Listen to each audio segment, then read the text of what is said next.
told her that my parents live in Toledo, and I was thinking maybe possibly just moving in with them. It had nothing to do with your girlfriend. Nothing to do with my girlfriend. That's bullshit. I swear. You wanted to go there last time we were here because that's where your girlfriend was getting treatment. You wanted to go wherever she was. I was the one who wanted us to go to team recovery because my parents live in Toledo, Your Honor. All right, let's break this down. Community control sanctions is just a fancy term for probation. And violating those terms, that's like playing with legal fire, especially when you're already on thin ice. But pay attention here, Den's lawyer is about to throw in a curveball. Defendant has been charged with violating the conditions of his community control sanctions. Scheduled for a probable cause hearing today. We're in open court with the defendant and his attorney, Mr. James Matthews. Mr. Matthews, what's the defendant's intention at this time? Thank you, Your Honor. Mr. Starkey wishes to waive both his right to a probable cause in the final hearing and then plead guilty to the violations. Mr. Starkey, you have been charged with violating the conditions of your community control sanctions. Specifically, it's alleged you violated two separate rules. Rule 4 requires you to report the address at which you're actually living at. You're not to change that residency address without prior notification and approval from your probation officer. And you went to Toledo to be a resident of Racing for Recovery without informing your probation officer. That is the allegation. Second violation is Rule 9, which prohibits a probationer from leaving Lake County or your current county of residence without permission from your probation officer, and you're not to leave the state of Ohio without permission from the court. And again, you went to Toledo, Ohio without permission from your probation officer. Now, you have the right to have two hearings regarding these allegations. The first is a hearing where the state would be required to present some evidence to suggest you probably committed the violations. That's called a probable cause hearing. The next is called a final hearing on the merits, and that's a hearing where the state would be required to prove the actual merits of what... Now pause. What would you do? Take the gamble and go to a hearing, or just plead guilty and hope for leniency? Let us know in the comments, because what Den does next might surprise you. They're alleging. Now, you could have either or both of these hearings, but you can also waive the hearings and plead guilty to the violations. Your attorney has indicated he believes that's what you want to do, is waive the hearings and plead guilty. Is that correct? Yes, Your Honor. Well, before I can accept your waiver and plea, I need to make sure you understand the potential penalties you face if you are found to have violated your community control sanctions. If, in fact, that did occur, the court could extend your probation up to 5 years. I could impose more restrictive sanctions against you, or I could terminate your probation and send you to prison. If I did that, it could be anywhere from 6 to 12 months on each count. Those terms can be served consecutive, ordered to be served consecutive to each other, so possibly 24 months in prison. You understand all the potential penalties you face if you are found to have violated your community control sanctions? Yes, Your Honor. Well, having been so advised, what do you want to do at this time? Do you want to have either of these hearings, or do you want to waive the hearings and plead guilty to the violations? I would like to plead guilty, Your Honor. Very well. As the first allegation, Rule 4, that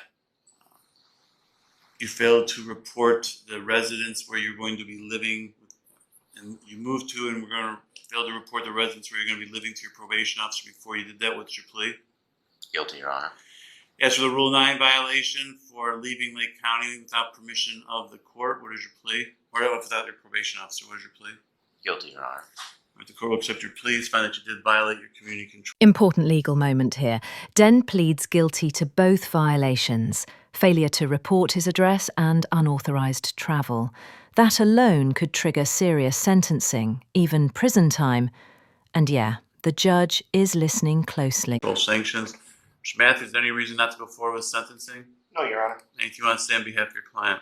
Yes, thank you. Your Honor, Mr. Starkey is asking to remain on community control. He is indicating that if he is able, he believes he may be able to get his job back at Longhorn Steakhouse, and would like to address the court as to the specifics of these violations. Mr. Starkey, you have the right to address the court before your sentence. You can say anything you want. Is there anything you want to say at this time? Yes, Your Honor. Go ahead. First, I'd just like to apologize for troubling everyone here today. It all falls on my blame. I did not properly read the rules of probation. I thought it stated that I had to get permission to leave the state. I did not. I must have read it too fast when I signed it, and Craig Berry showed it to me when I was arrested. So I did violate. There's no doubt I've about been on that. probation in Lake County multiple times before. Those rules, the same rules have been in place since it's I've been- been a prosecutor 35 years ago. It's been a long time. I honestly, though, I thought it said I had to get permission to leave the state, and I apologize for that. Whoa, did you catch that? He admits to skimming the rules when he signed them. Not a great look when you're asking the court for a second chance. But to be fair, he does seem genuinely remorseful. What do you think? Is this honest accountability or convenient regret? As for going to Toledo, my parents live in Toledo, and that's the main reason why I wanted to go out there. The whole time I was at Lake House, I was planning to go to team recovery. And initially when I called Kim, she said that was fine, there wasn't a problem with that. When she called back a week later, she stated that she had talked to you, and you said that I couldn't do. Kim, you told him it was fine. No, I did not tell him that it was fine. I said, you don't have a condition of sober living. I said, now I will say I said this. I said, I don't see where it would be a problem, but let me call the judge and talk to him first. Because it wasn't a condition of his. But I very clearly called him back after I spoke with you and said the judge said absolutely not. Go ahead, Mr. Starkey. Okay. Yes, so she had called me back. Originally when I talked to her, she said that there wouldn't be a problem. And I guess afterwards she talked to my counselor and then called me back and said that she talked to you and you said I couldn't do sober living in Toledo. If I wanted to do sober living, I had to do it in Lake County. And I asked her I didn't seem fair to me, and she said I should write you a letter. So after getting off the phone with her, I called my attorney, Brad Wolf, and asked him what I could do about it.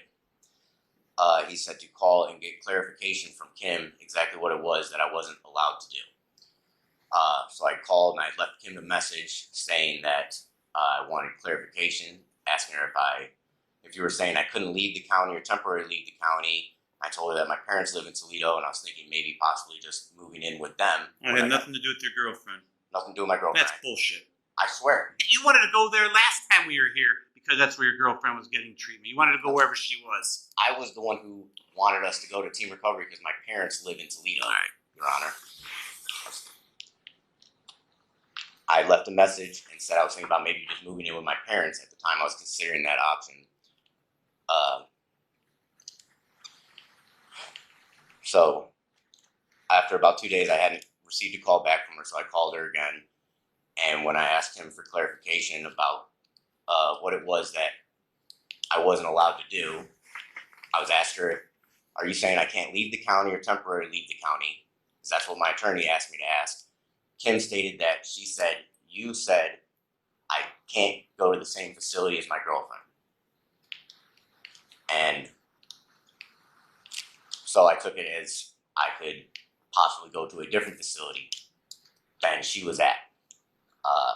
And I didn't plan on How are you going. going to report to your probation officer? I drive. It's like I came down here. I never planned on missing a probation appointment.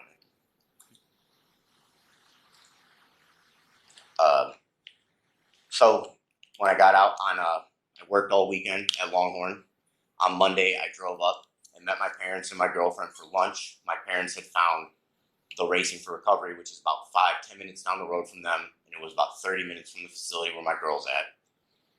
And they did intakes on Monday. So after we had lunch, I drove there to see if they accepted my insurance and if I could get into this facility, it was like a PHP level type care. I was in class all day. They accepted me. The next day when I talked to the case manager, I told him I was on probation. I still had to report every week, and he said that was fine. And if I ever needed help getting to probation, they would drive me. And he was going to reach out to Kim, and I told him I had to go the next day for probation meeting. Afterwards, I guess he had talked to Kim. I tried to call her when I got out of group, but I didn't get out of group till 5:30. So she was already out of the office. I called her first thing in the morning when I was getting ready to drive back up here for my meeting. and she told me that I wasn't allowed. I apologized to Kim. I said, I'm sorry, I misunderstood. That's not a problem. I can come back right now. Told her how I could still live with my aunts. Apologized. I hadn't even brought really anything up there with me yet. Everything was still at my aunt's. So I came back. I apologized.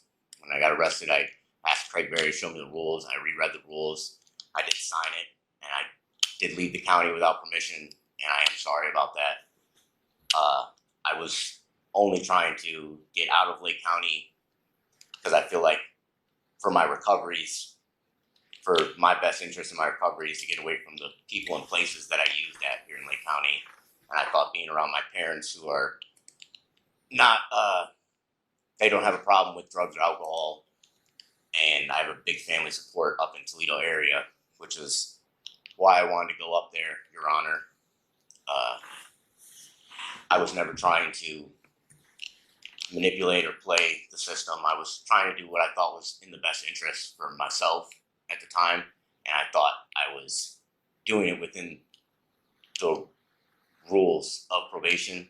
I realize now that I was not, and I'm very sorry about that. So here's the big picture. Den says he wasn't trying to game the system, just doing what he thought was best for his recovery.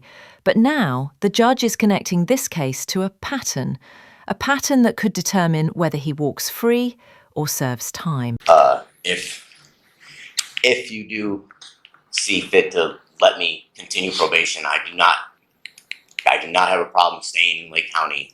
I have a good support system out here with the people I've met in the rooms and my aunt and cousins who I stay with. I had a job at Longhorn. It's only been a week since I've been locked up. I think they would be willing to keep me hired when I got out and called them. I was planning to do aftercare at Signature Health originally, was what I had signed up for when I was at Lake House, so I would still be receiving treatment. I just apologize sincerely. I did not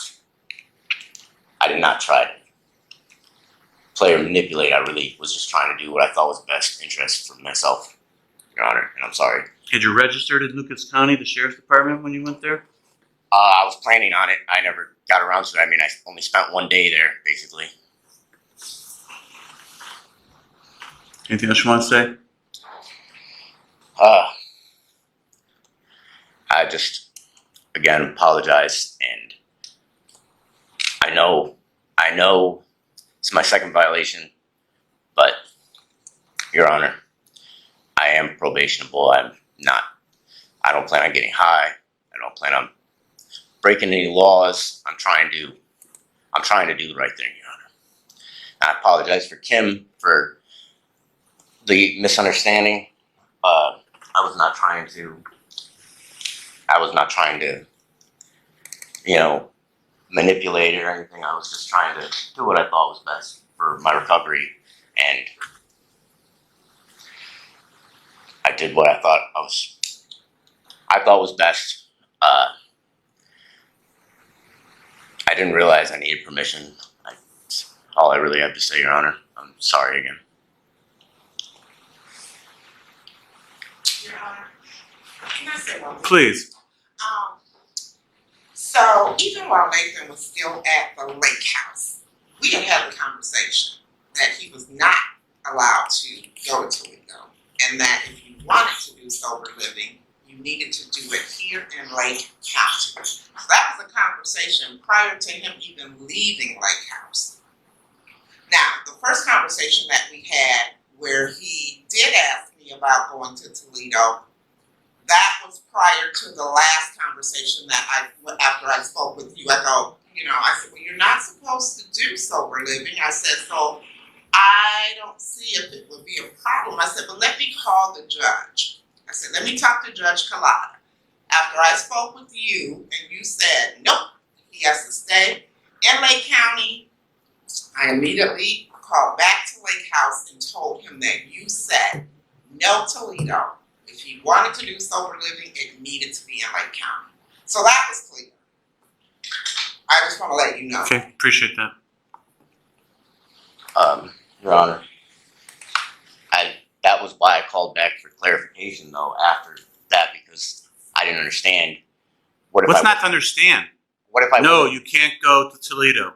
You can't, if you're going to do sober living, it has to be in Lake County. was what I called back to ask, or see if she was saying. I asked her, "Were you saying I can't leave the county or temporarily leave the county because I want to know what if I don't do sober living?" And she said that the judge just said I can't go to the same facility as my girlfriend. This court has considered the pre-sentence report and investigation that was originally prepared, consider the facts and circumstances of the underlying offense, the nature of the offense. I've considered everything that's been said here today. Considered the defendant's performance on probation. All this is considered in light of the purposes and principles of felony sentencing set forth in 29-2911 of the revised code. For the factors in 29-2912, I'm going to incorporate all the findings I made at the time of the original sentencing hearing concerning the seriousness factors and the recidivism factors, with the additional finding today that the defendant has once again failed to comply with the previously imposed sanctions ordered by this court. The defendant got a big break to begin with in this case at the time of his original sentencing. He had just been released from prison not too much before he decided to sell drugs. He had two separate transactions which he was convicted of. Despite that, not only did I give him probation, but I gave him work release so he wouldn't lose his job. And then after that was over with, he lost his job. Got violated. Should have been an easy decision to send him to prison at that point. I didn't do that. I gave him another chance. And he can say he's not being manipulative. That's clearly what's going on here. He wants to dictate how this is all going to work, what he's going to do. And that's not the way this works. He's been on probation multiple times before in the past. It's been the same rules for all these times. But despite that, he's got multiple probation violations. It's not, he says he's probationable. He's demonstrated he's not probationable, not just in this case, but all the prior cases as well. Prison's consistent with the purposes and principles of sentencing. And there it is. The gavel comes down. 16 months in prison. The judge says he's no longer probationable. That's not just a sentencing decision. It's a label, a declaration that Den's chances are officially up. Justice or too harsh? Drop your take below. The court finds the defendant is no longer amenable to available community control sanctions. Therefore, to be the sentence of this court, counts 1 and 2, defendants serve a term in prison on each count of 8 months. They should be served consecutive to each other. He's got 156 days of credit. Need to advise you upon your release from prison. You may be placed on post-release control for up to 2 years. If you are and you violate any of those conditions, the parole authority can return you to prison as punishment for violating the rules for another 8 months, the maximum being 50% of the term I just imposed. Any additional prison term imposed for violating post-release control is being imposed as part of the sentence at this time. Court disapproves the defendant's placement in a program of shock incarceration, intensive prison program, or transfer to transitional control. Court further finds consecutive service is necessary to protect the public from future crime and to punish the offender. It's not disproportionate to the seriousness of his conduct and the danger he poses to the public, and his history of criminal conduct demonstrates consecutive sentences are necessary to protect the public from future crime by the offender. Mr. Matthews, is there anything else for the record? No, Your Honor. Thank you. All rise.